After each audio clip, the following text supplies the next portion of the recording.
หยดนี่เลย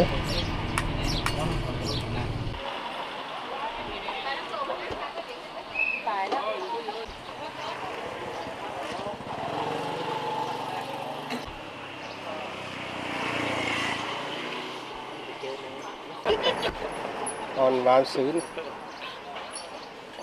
ใหญ่ยิงใหญ่สำคัญ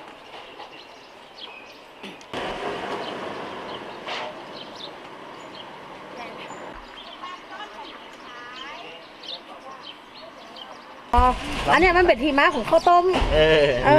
สุดยอดเพราะว่าต้องการค่ากระต่าย15 บาทเจ้าสามให้ร่อยเจ้าเขาเป็นสวยเดี๋ยวมาแหละ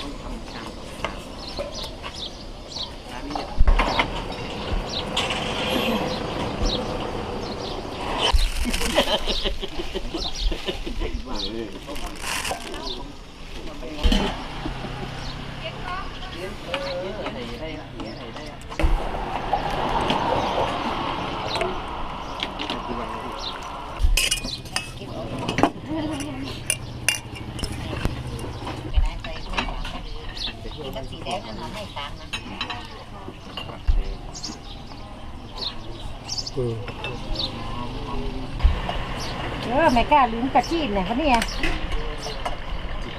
ะไรเขาทำก่อน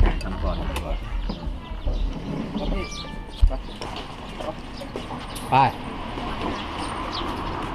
จิ้มกาแฟพะเยาหน่อยได้ไปแหละ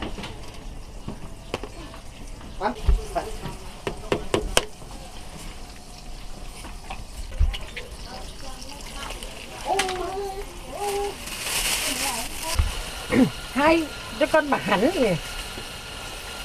ติ๊กเอานี่มาให้ปีนะติ๊กเนอะ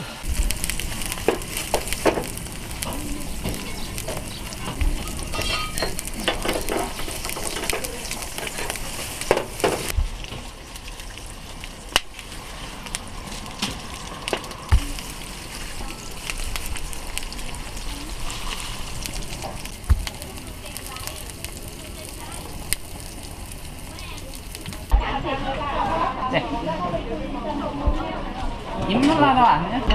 เอาเป็นอะไรดีทำน้ำหยังกาแฟหยังนั่งใบย่งเป็นงานน้ำปนายบอกไว้มันเนี่ยตุกมันใหญ่ๆนะเท่าวันเดียวตามไปอย่างนี้แล้วคน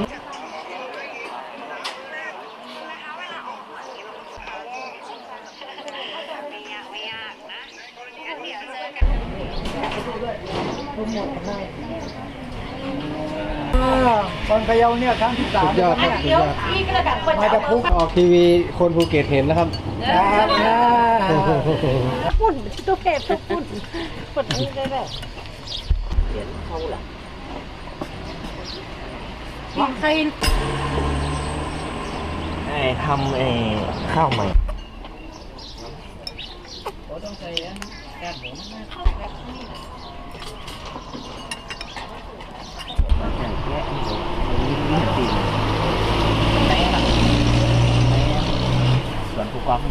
ร้านเฮานี่มีเมนูอย่างของมีเมนูไข่กระทะนะคะแล้วก็มาเพิ่มข้าวต้มซี่โครงหมูสับเจ้าไข่ลวกกาแฟสดกาแฟโบราณค่ะกาแฟสดกับกาแฟพะเยาไข่กระทะก็คือเอาไข่นะคะแล้วก็เอาไข่เนาะไข่กระทะกับเอาไข่ใส่กระทะแต่ว่ามันจะมีเคล็ดลับก็คือเครื่องก็คือเครื่องไม้หมูยอกุนเชียงค่ะหมูยอกุนเชียงแล้วหมูสับนี่ก็ล้วนเครื่องก่อนมันจะมีเคล็ดลับแล้วก็ตอนที่ตั้งไฟเนี่ยมันจะมีวิธีอยู่ค่ะว่าเราต้องใจไฟอ่อนจะได้ค่ะแล้วก็คือไข่มันซุกแต่มันแบบซุกเกินไปแล้วก็มันแบบออกดิบนะคะเจ้าราคาจำหน่ายไข่กระทะละ35 บาทเจ้า